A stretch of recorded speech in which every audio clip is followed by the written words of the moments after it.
उत्तर प्रदेश के हाथरस में नारायण साकार हरि और भोले बाबा के कार्यक्रम में मची भगदड़ में 121 लोगों की मौत के बाद वो सवालों के घेरे में हैं और गायब भी। दर्दनाक हादसे के बाद से बाबा की ओर से सिर्फ एक पत्र जारी हुआ जिसमें बाबा ने सभी आरोपों से इनकार करते हुए हादसे को साजिश बता डाला।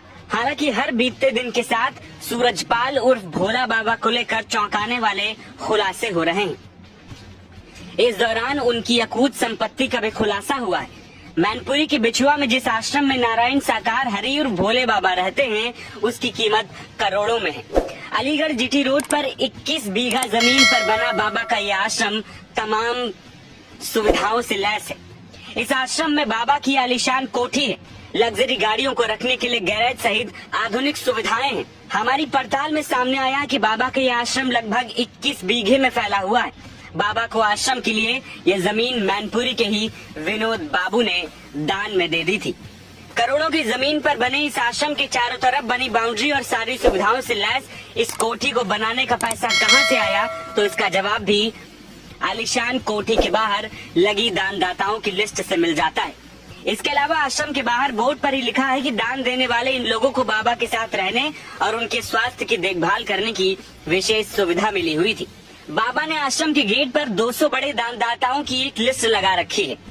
इस लिस्ट में सबसे पहला नाम जमीन दान देने वाले विनोद बाबू का है। उसके बाद 1999 नाम उन लोगों के हैं जिन्होंने आश्रम को 2,51,000 रुपए से लेकर 1.5 लाख रुपए दान किए।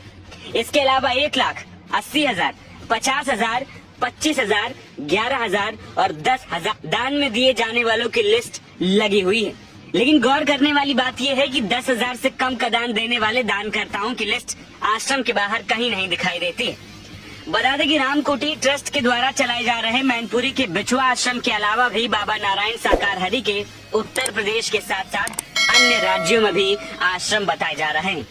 बाबा के कई बड़े आश्रम अलग अलग शहरों में बने हुए हैं। कासगंज, आगरा, कानपुर, शाहजहांपुर के साथ साथ ग्वालियर में भी बाबा का आश्रम है।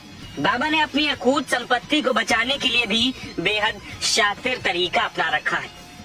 बाबा के पास जितने भी शहर में आश्रम हैं, उनके अलग अलग ट्रस्टी हैं और उस ट्रस्ट में ट्रस्टी भी उसी शहर के ही लोग हैं।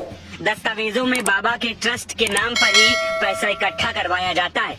फिर आलीशान किलेनुमा कोठी बनाकर सारी सुविधाओं के साथ लग्जरी लाइफ जी जाती है। बाबा भगवा पहनने के बजाय सूट बूट टाई पहनकर रहता है। वो महंगी घड़ी और महंगा चश्मा लगाकर लोगों को भक्ति सिखाता है।